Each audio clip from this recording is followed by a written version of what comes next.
Okay, welcome back, guys.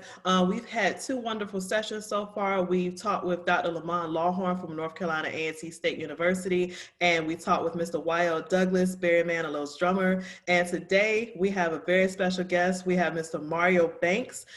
He is definitely a musician extraordinaire. I've known him for a very long time and an expert when it comes to just getting ready for performances and handling anxiety and just getting ready for what's in front of you. And he always gives sound advice to students, to educators, just anyone he meets. He always has sound advice. So welcome, Mr. Mario Banks, to our session. Oh, thank you so much. It's a pleasure to be here. That was a wonderful intro, man. It made me feel all gooey inside. Awesome.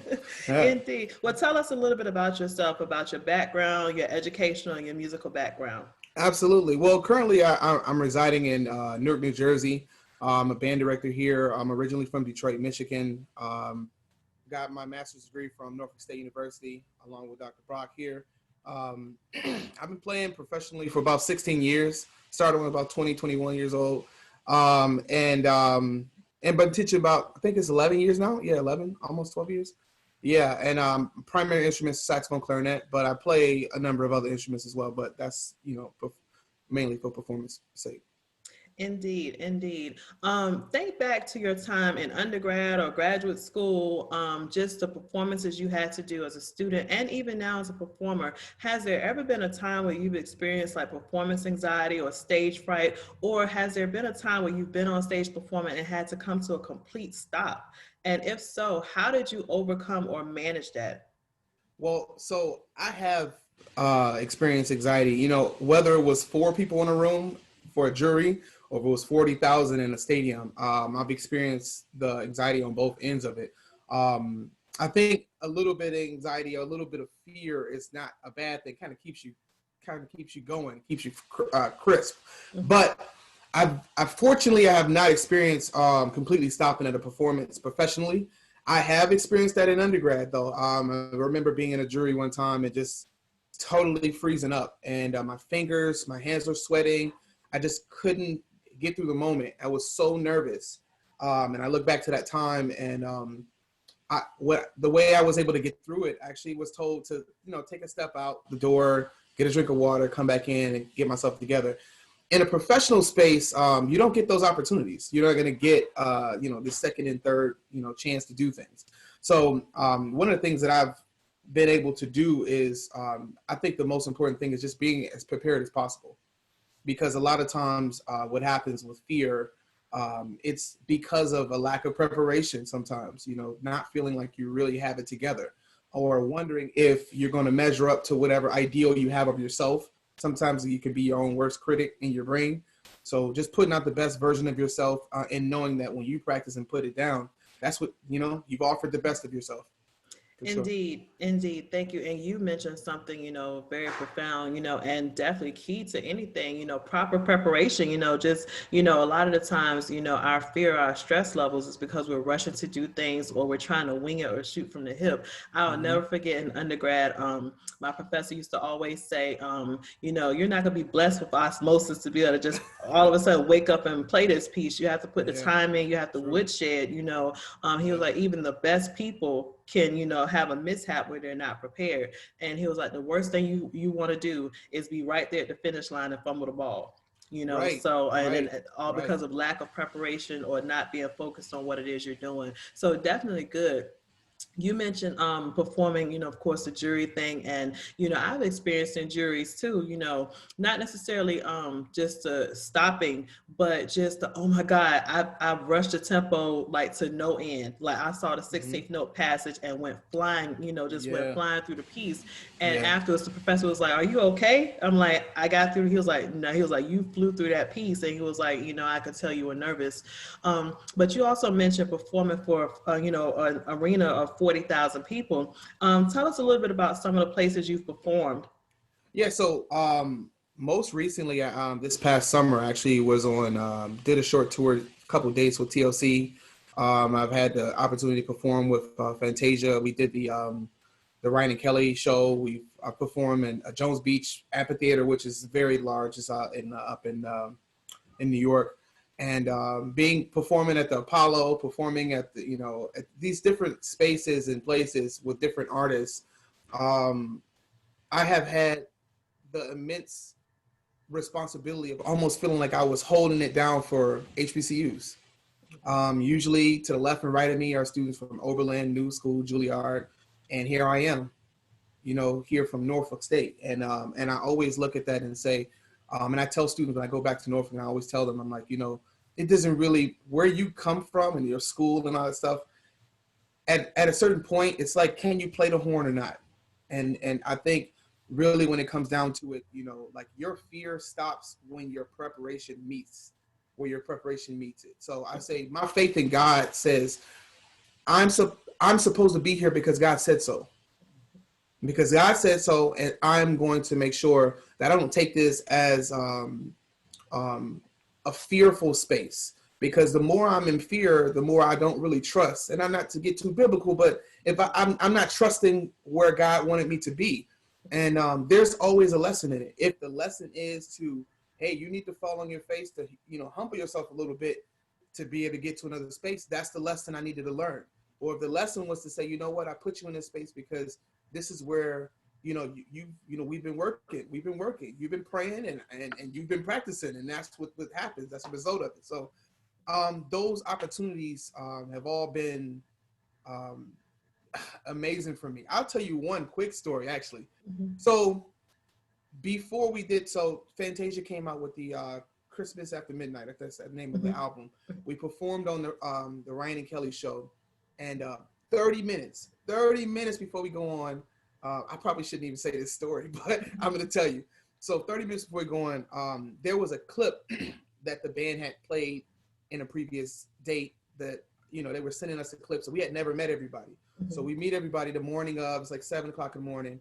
And then they're like, yeah, you guys know the horn parts for this part of the song. And I'm like, what are you talking about? Like, we only got these clips. I didn't get what you, he was like, what? Like the MD is now like what in the world? So me and my buddy, Stephen Fowler, we're sitting there and we're like, just trying to stay calm, because in our brain, we're like, oh my God, we're about to go on TV and we don't know what he's talking about. So we had to listen to the part. And this is where sightseeing comes in. Mm-hmm. You have to hear, you have to be able to, to really work it out. We didn't have charts for this part specifically, so we had to use our ears to kind of like work it out. We sat there and we had it, and we were like, okay, all right, let's do it. We got to the stage right before we went on, and the guy said, well, let's just go through it, because if you guys don't have it, I'll put it, I'll play it through the system, so you don't have, just hold your horns to your face and like basically get through it. We played it clean, we played it down. The guy looked at us, was like, man, you guys is on it. So that shot the confidence up through the roof, because it made me feel like these moments of me practicing songs and trying to use my ear to train or just doing little different exercises here and there, all those things were worth it for a moment that I needed. I needed to use my ear to develop. So any teacher that said your ear isn't as important as your eyes, both of them are equally important. Exactly. Ears and your eyes. You need both. Exactly. And you said something that I want music majors who are listening to this, and music educators, you're probably going to shake your head with this, but music majors, this is the proof right here that the classes you take are all interconnected, and you need to be focused in all of your classes. Yes. You need to make sure that you're paying attention in sight singing and ear training, oral skills, or whatever you call it, music theory. All of this is going to come back to you. That's why teachers say keep your books. When you're in school, don't be so quick to sell your music books back. You always refer back to your books. Just using it. But what you learn in oral singing or what you learn in sight singing, the shyness is out the door, especially if you're trying to be a performer. Get that out the door. You're going to have to perform, you're going to have to sing, and you're going to have to give it 110% in all of your music classes, because just like he just said, you never know. You're going to have to dig deep and go back and use that information on the spot. And it's I can't do it. I'm sure they probably would have piped the sound in, but at the same time, that would have also made people a little leery about your skills. And did we They would hire have the right hired someone person? else. They They would would have have hired hired someone else, someone and else. we wouldn't have got called for the Right. next They would hit. have We been would like, have oh, hired it's someone else. okay. But in their mind, they're already looking through the Rolodex for the next person in line. Yep. So to Yep. show that, it shows that you are the professional that you are, that you can play on the fly. That's why improv is important. That's why knowing your skills are important too. Yes. And then, of Yes. course, training that ear and always listening and engulfing yourselves in music. That is amazing, an amazing story, but a life testament to, hey, this is real for our music Yes. majors out here. Take your education seriously. Okay. Absolutely. How I know you, I know that, with COVID and everything, it's kind of, diminished some how much you perform or travel these days, or in the way you perform. But pre-COVID, how often were you performing or gigging, would you say? So for me, probably maybe twice a weekend, every Okay. weekend. Okay. That so it became. I moved up here for specifically for that reason, though. Mhm. I had an option to teach in DC, and I had an option to teach in New Jersey, and I knew what I wanted for myself career wise, and it was something that I really wanted to push myself. And it's not anything against Virginia, but I knew that what I was looking for, I needed to go to like the Mecca for it, and that was Mhm. New York City. I wanted to be close to that and be in that area. You find so many great teachers, so many great experiences. I've had the chance to work with, oh my goodness, to know, to be friends with Christian McBride, Mhm. is like, is unbelievable. To be able to call up people who I worked with from Lincoln Center, and it's an unbelievable experience. And so would never have had that being in another area. Maybe have had other musicians, but to that caliber, I just feel like such a blessing. And this pandemic has just totally obliterated like all types of opportunities. However, what Mhm. it has done is created other avenues Mhm. for growth and learning. So you got to be creative. You got to be creative, and that's one of the things here is that if you are not creative, you will become the yesterday thing. Right. It's just like you got to constantly stay evolving. And I think Mhm. what happens in music, and we were just mentioning this, in the culture of HBCUs, we do a lot of things the way we used to doing it. Mhm. It's like like the good old way of having something done, whether it's thinking of a marching band way, or how we're playing even concert band songs. There's a lot of schools Mhm. that play the same songs every Mhm. year, Mhm. just because that's what they're used to doing. And I think what I've been taught here, and I had to learn kind of the hard way, is that if I'm not evolving and I'm not constantly growing as a musician and as a person, then I'm going to find myself not standing out.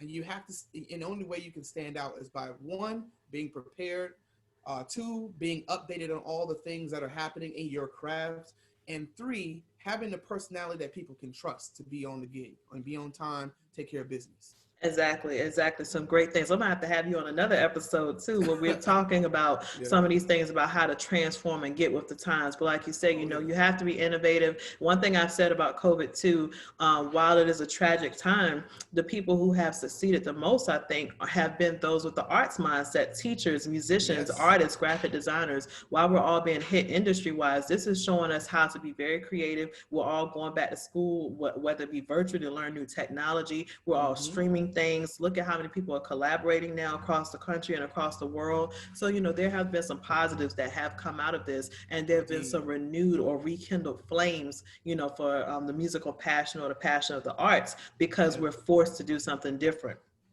But Indeed. thinking along the same lines of performance anxiety, and things like that, what advice or tips would you give music educators or current educators of performers to help them identify triggers of performance anxiety and stage fright and how to overcome it? What advice would you give them? So the first thing, I know this one sounds, so there's two pieces of advice. One's gonna sound kind of crazy. Another one is a little bit more practical. The first one is falling in love or falling in strong light with your material. And the reason I say that is because oftentimes if you are nervous but you are connected to your material, it allows you to perform differently. When you play at your song or at your piece or at whatever you're doing, you're just playing at it. You're not playing in it. You're not inside of it. You're just kind of doing it for the sake of getting through something.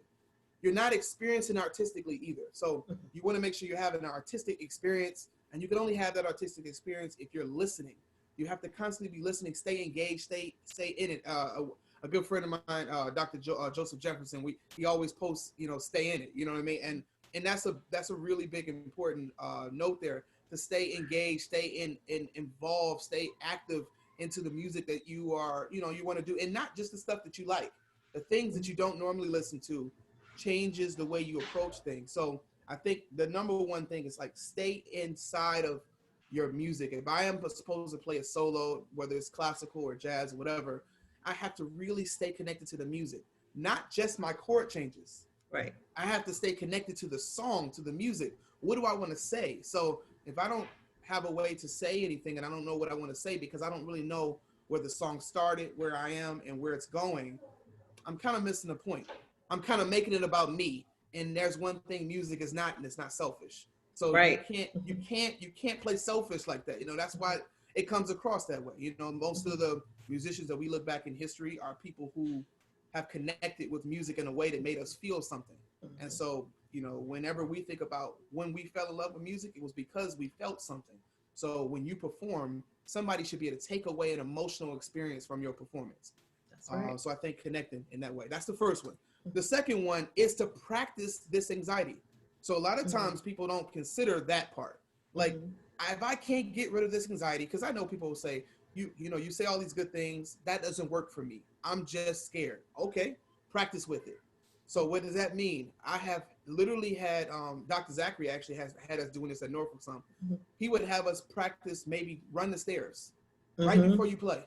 Run the stairs before you play. And one of those exercises, because what happens when you're anxious and nervous is because your heart rate is up. So if I'm practicing with that accelerated heart rate, I'm allowing myself to get comfortable with that and then work it down. And learn, but you're also working on your breathing. Your phrasing will change. The way you approach a song and the sound will change. So those are all things. And the other piece that I will add to that is to practice anxiety with performing as much as possible for small groups. So if you take your piece and you perform it for, like, if you're for my college students, if you have just your section, a couple people in your section, just play it for them, and just ask them to give you some feedback, or play it for a couple of alumni if you have in the area available. Maybe play it for some kids in the department, whoever. But the more you play something and the more you get it out, you're going to find yourself being able to hear yourself in a different way. And one of the things that I use as a resource to this day, because some of those things are not always available to me. I'll play for my students all the time, but it's a little different, is what I record myself. I record myself and I listen back to it. And if I can't listen to it I'm super critical of myself. So if I can't hear it the way I want to hear it, I got to take it back to the woodshed. Something needs to be addressed. And so I think that goes back to the original thing I said, not to be too lengthy with that, but just that preparation piece. So preparing yourselves in every way, preparing for the anxiety, preparing your piece, and then staying in it, really just practicing and loving and strong liking your music to the point to where you can perform it, where people can take an artistic experience home. Indeed. And audience, I'm telling you, you're hearing things, some great advice for some great people. And mind you, none of my panelists have communicated with each other before these sessions. So you can tell that this is authentic and real. And you're going to hear that a lot of things that Mr. Banks said is exactly the same, along the same lines what Dr. Lawhorn said about practicing that anxiety. He mentioned running up and down the hall, running up and down the stairs. And then you mentioned playing for small groups. And Y.L. Douglas mentioned in our session about how he used to perform for his sisters and he performed for his parents, constantly to get that feedback and to have that audience. So when you're hearing these things from different people and different perspectives all across the country, they're in different areas, but they're all saying the same thing. At some point, students and educators, this has to stick. This is authentic information. So make sure that you're listening and applying the things that you're hearing in this webinar. Thank you so much. And finally, what advice would you give to a graduate or current music professional seeking to audition for a professional gig, whether it be Broadway, to play with a professional artist, singer, or band? What advice would you give them in preparation for that audition? And then what advice would you give them if they encounter that audition and experience performance anxiety or stage fright? So it goes to, I kind of use the same principles that I use for students. I feel like it's very applicable. But one of the big differences is, so I'll start here. Stay connected to what's current, especially as a professional. There's new materials that people are using, or whatever, technology. If you're a saxophone player and using like or your bass player using some type of amp or some type of new board, or there's sounds that people are looking for, just stay current. Doesn't mean you have to use every single thing that comes out, but just stay current. Means also going to NAMM, going to some of these events to meet and network. Staying fresh. Staying fresh means go to jam sessions, be around the people that are playing and performing, so that you can get really more indoctrinated to the culture. People can look at you, trust you, and not because they have had a good conversation with you, just they also have heard you play and they feel comfortable if they wanted to recommend you for a gig or something like that. Playing multiple styles, that's a big thing. So one of the things that I do here is that I play gospel music.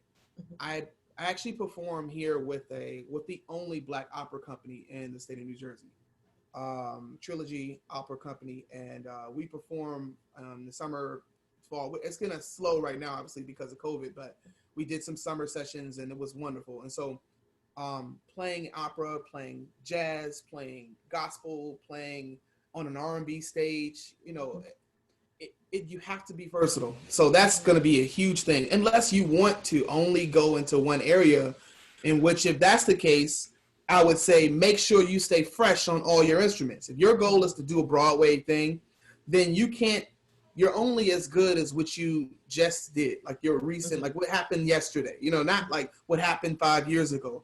I can't live off of what I did in undergrad or graduate school. That's so long ago. So you have to continue to move the needle forward as it relates to progressing on all your instruments, really putting the time in, taking private lessons as an adult. A lot of people don't think about doing that. Take private lessons as an adult. There's always something that someone does better than you. Find the things that you don't do as well and tap into it with others. And that creates your network. And then the last thing is, this is the hardest part. Do not compare yourself to other musicians, but know what the landscape is.